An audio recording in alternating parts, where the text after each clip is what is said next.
Hello YouTube, this is Kashtira Runick. So right now I'm going to explain some of the choices I made for this deck and kind of why I wanted to play this.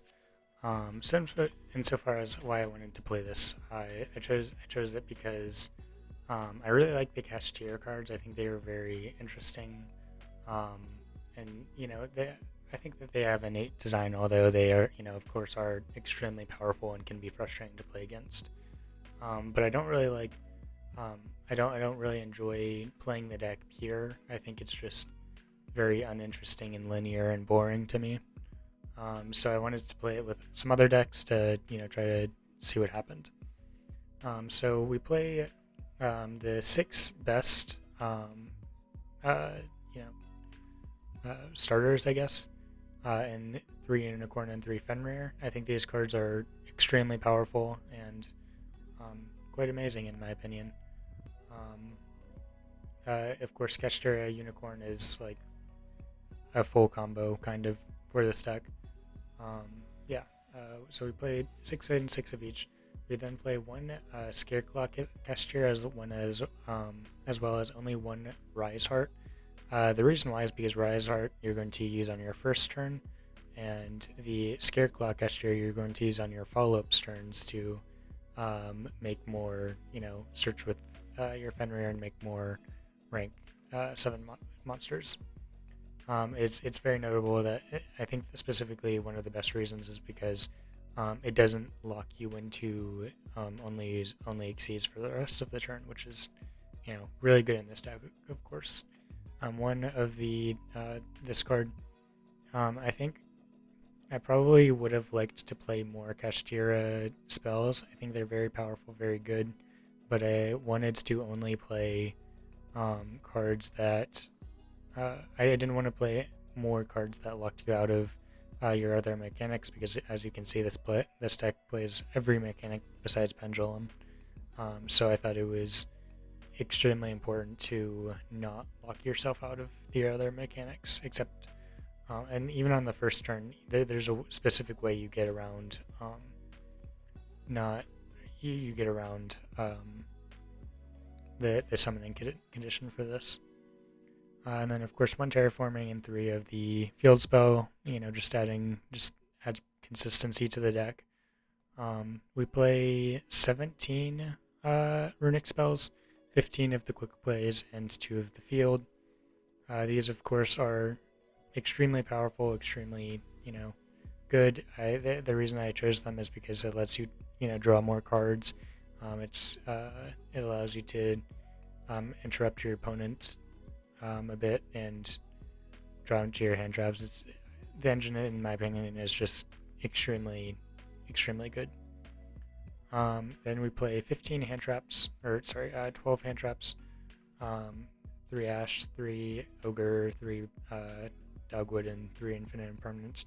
In all honesty, Infinite Impermanence should probably be Ghost Spell or something like that, or Nibiru, just something along those lines, because I think Infinite Impermanence, while an extremely powerful card, isn't great in this deck because if you draw it off of the runic spells, it's not particularly powerful. But I do like Infinite Impermanence quite a bit. So of course, it's kind of up to you if you think whether or not you think you should play it. And then we play the these three. These are specifically because on your first turn, you're going to normally, if you have Unicorn and your 2 runic spells, you're going to special summon your Unicorn, activate its effect to search the spell. You're not going to activate the spell. You're actually going to activate your runic cards to summon Hugin. And then from there, from there you can activate your Kashtira spell, but I think that was pretty underwhelming to me, just activating the spell and having a rank 7 up. But it is what it is to you. If you like Yugen, that's fine. To me, I wanted to add more disruption, so I decided to add in Denlong because I think that gives you 2 more Omnis, and that's pretty good. Turning one level 3 hand trap into 2 Omnis is pretty powerful, especially because On later turns, you're gonna cycle through your deck to draw through more cards and draw more hand traps. Hopefully, Um, so yeah, that's about it. That's the main deck. I'm pretty happy with this. I think it's pretty fun. Fairly consistent. Yeah, the extra deck is one of the Runick main. Um, I like this card, but it only being able to activate during the opponent's battle phase sucks. Um, yeah. Gary, of course, or I'm not sure if that's how you say that, but the Runic Fangs is great for adding back your field spell if you needs to. Um, yeah. And then, of course, your 3 Hugin for adding your field spell and also just negating destruction. It's very powerful. Denlong, of course, as well as Herald. We played 2 Zeus. Really, you probably could play 1. The reason I chose to play 2 is because I wasn't really sure what else to play. Yeah. Same thing kind of goes with Harmonizer. I like Harmonizer. I've for a long time I thought it was a very interesting and cool card, but I've never known what deck to play it in. So this kind of more than anything just gives me the excuse to be able to play it. Yeah. Happiness, negating all your opponent's monsters is pretty cool.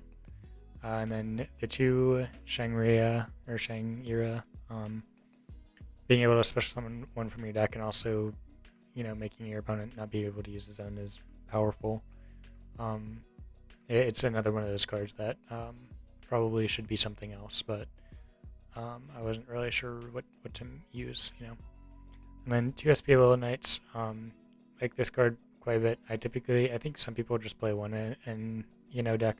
I like playing 2 because I think it's good removal, and the second one gives you it gives you the option to either use it as an interruption or removal, and I like both of those options, so I like playing 2.